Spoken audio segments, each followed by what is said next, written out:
So எல்லாருக்கும் வணக்கம். என் பேர் கார்த்திக். நான் பார்த்தீங்கன்னா ஃபார்ம் ட்ராக்கில் ப்ராஜெக்ட் ஆஃபீஸராக இருக்கேன். ஸோ இப்போ நம்ம என்ன பார்க்க போகிறோம்னா, நம்ம வேர்ல்டு மேக்ஸ் 6C இந்த 4 வீல் டிரைவோட இன்ஜின் எந்த அளவுக்கு ஸ்மூத்னஸ் இருக்குது, எந்த அளவுக்கு பார்த்தீங்கன்னா ரிஃபைண்டாக இருக்குன்னு நம்ம பார்க்க போகிறோம் இப்போது. ஸோ இப்போ நான் உங்களுக்கு ஸ்டார்ட் பண்ணி காட்டுறேன்.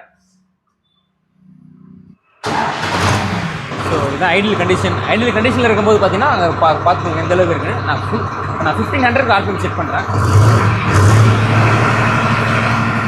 எந்த அளவுக்கு ஸ்மூத்னஸாக இருக்குன்னு பாருங்கள். Full refined.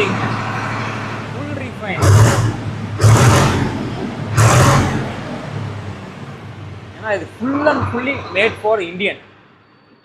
ஏன்னா இப்போ நம்ம அப்ராட்லலாம் பார்த்தீங்கன்னா அங்கே வந்து குளிர்நிலை ரொம்ப டெம்பரேச்சர் ரொம்ப கம்மி. ஸோ அதனால் பார்த்தீங்கன்னா அங்கே வந்து டெம்பரேச்சரை பற்றி கவலைப்பட மாட்டாங்க. அதேமாதிரி நிலம் அதிகம். நிலத்தை பற்றி பார்த்தீங்கன்னா அவங்க டீசலை பற்றி கவலைப்பட மாட்டாங்க. ஆனால் நம்ம இது fully made for Indian use. So purely இது வந்து நம்ம ஹீட்டு வண்டி எவ்வளோ ஹீட்டு அதிகமாக அடிக்காது. ரெண்டாவது ஃபியூல் டீசல் கன்சம்ஷன்றது பார்த்தீங்கன்னா ரொம்ப ரொம்ப ரொம்ப கம்மியாக வருது. ஸோ அதனால் இந்த டிராக்டர் நீங்கள் வாங்குறது ஒரு பெஸ்ட் சாய்ஸ்.